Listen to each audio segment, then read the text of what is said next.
turi ku munsi wa gatatu igenekerezo y'icenda ruheshi umwaka wa 2021 inshuti bakunzi ba televiziyo Renaissance mwaramutse canke mwiriwe bivanye naho muherereye kaze murano makuru y'ikirundi agizwe hanini n'ingingo nkuru zikurikira.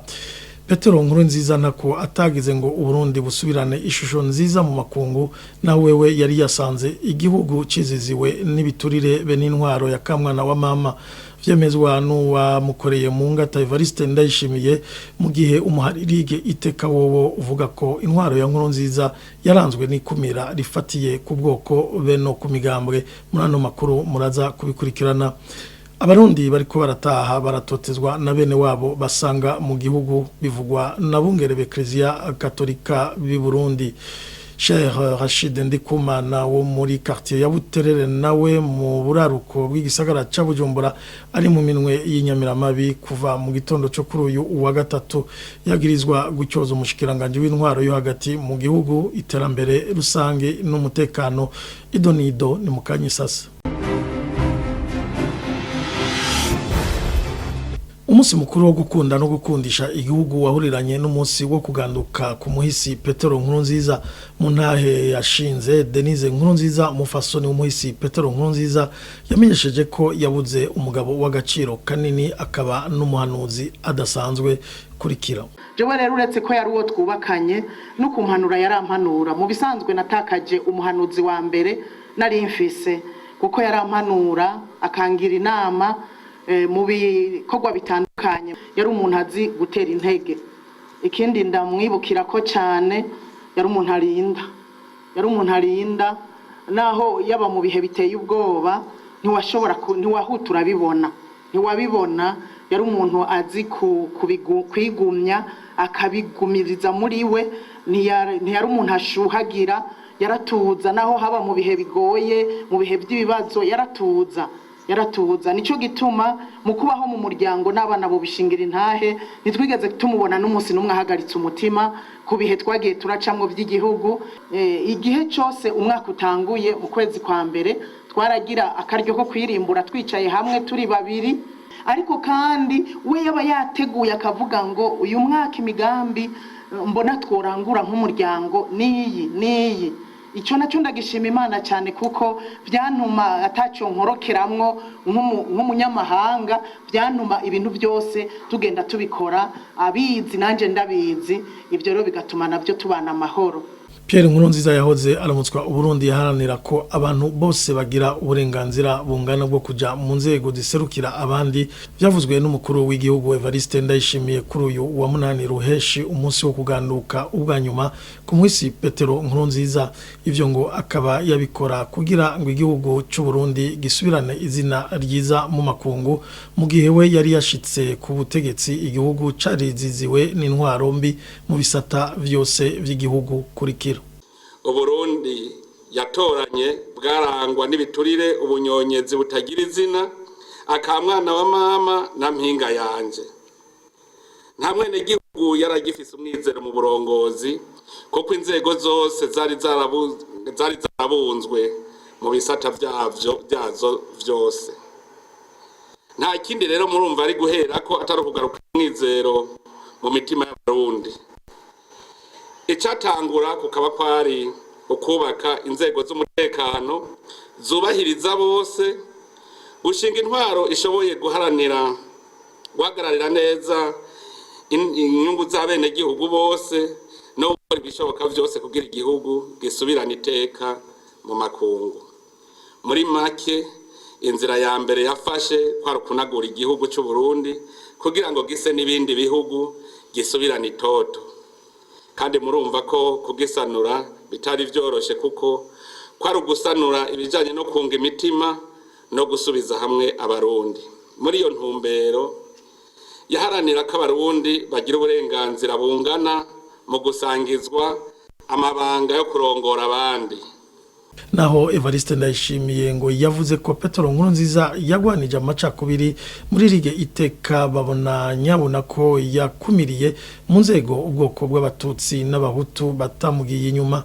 Anshere niko yagize arongoye lige iteka amenyesha ko ibice 95% kwijana vyiganziwe n'ubwoko bw'abahutu mu nzego kubwiwe ngo intwaro yo muhisi Petero Nkurunziza yaranzwe kandi n'ubwicanyi butagira izina. Muri iteka twovuga ko ivyo President Ndayishimiye yavuze novuga ko biri kure nk'ukwezi tugereranije n'ivyo ivyaranze muhisi Pierre Nkurunziza. Aha twofatira ko Nkurunziza ntiyashoboye novuga no gushira hamwe abahutu bo nyene uko yavyivugira, ko sinovuga ngo yarafashije gushira hamwe abahutu, kuko muri iri iteka turibuka abahutu benshi bishwe bunyamaswa bagatabwa muri Ruvubu.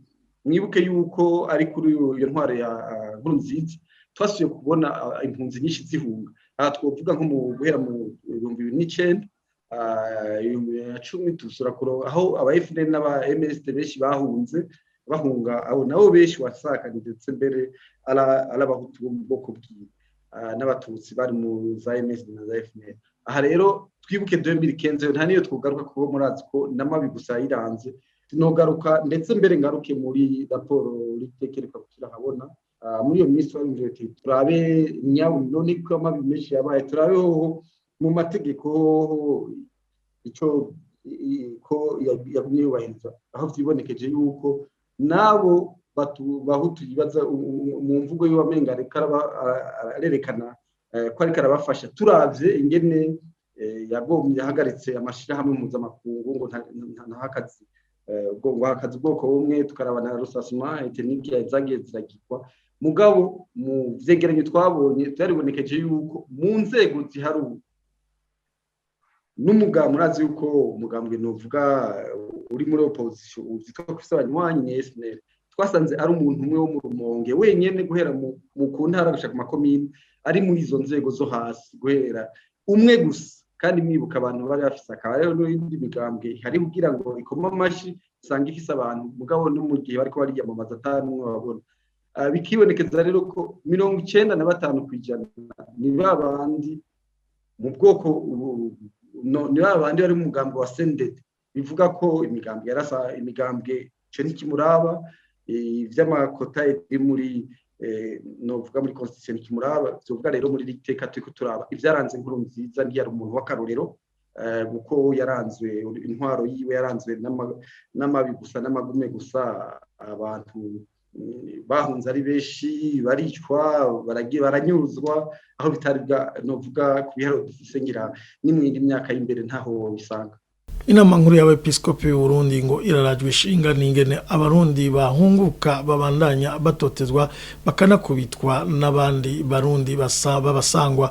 Ivyo tubisanga mu itangazo rishikirizwa n'abepiskopi katolika inyuma y'inama yababuje kuva ku igenekerezo rya mbere gushika ku rya 4 ruheshi uno mwaka. Abepiskopi bakaba biyamirije n'ubwicanyi bumaze iminsi bukorwa mu ntara zitandukanye z'igihugu. Bonaventure Nahimana umwungere wa diocese ya Rutana akaba n'icegera c'umukuru w'inama y'abepiskopi katolika mu Burundi. Kubijanye n'ubuzima bw'igihugu, abepiskopi barashikirije ko bahagaritse umutima n'ubwicanyi bwagiye buraba muri iyi minsi heze mu gisagara ca Bujumbura, muri Muramvya, muri komine Rusaka n'ahandi. Barasabira abo bose bahitanywe n'ubwo bwicanyi kandi barahojeje n'imiryango yabuze. Barateye akamo abarongoye intwaro ngo babandanye kubungabunga umutekano no gukomeza amahoro mu gihugu. Abepiskopi barababajwe cyane n'imyuzurira y'amazi yateye ahatari hake mu gihugu. Abantu benshi bagati zabo cyane cyane mu kiyaya c'Imbo, ahandi naho amabarabara n'ibiraro bigatwagwa bikabuza uruja n'uruza rw'abantu n'ibintu. Abungere b'Eklezia Katolika bararajwe ishinga kandi n'ikiza c'indwara ya coronavirus gisa nk'icakwiye mu gihugu cose. Babandanya bahimiriza abakristu gukurikiza amategeko yo kwikingira no kutanduza hamwe no gusenga kugira ngo Imana ikize isi ico kiza.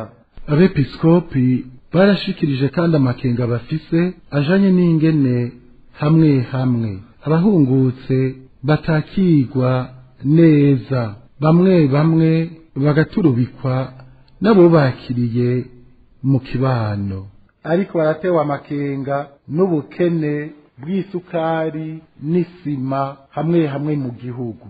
Abepiskopi basozereye inama yabo bavugana utuntu n'utundi twerekeye ubuzima n'ubutumwa bw'Ekleziya. Sheikh Rashid Ndikumana yarahagaritswe kuri uyu wa kabiri igenekerezo rya 8 Ruheshi umwaka wa 2021 mu musigiti Madina uri muri quartier ya Buterere mu gisagara ca Bujumbura. Akaba yagirizwa kuba yaratutse umushikiranganje w'intwaro yo hagati mu gihugu, iterambere rusangi n'umutekano Gervais Ndirakobuca. Uyo akaba yari yasavye abaserukira amashengero n'amadini guhagarika kurara baravuza ingoma mwijoro ngo bariko barasenga. Akaba kandi yasavye aba Islamu guhagarika ivyo guhamagara abantu ngo baje gusenga mu bucagucagu kuko ngo bakoma abagisinziriye. Sheikh Rashid akaba yagirizwa ko yavuze ko Gervais Ndirakobuca ategerezwa gusaba ikigongwe, akanongera ko ngo azosaba umukuru w'igihugu akamubogoza mu mabanga yiwe. Sheikh Rashid Ndikumana akaba yahagaritswe n'igipolisi kumvo z'amatohoza. Ni kuri no nkuru rero dusozereko ano makuru, tukaba tubashimiye kubona mwayakurikiranye naho ubutaha.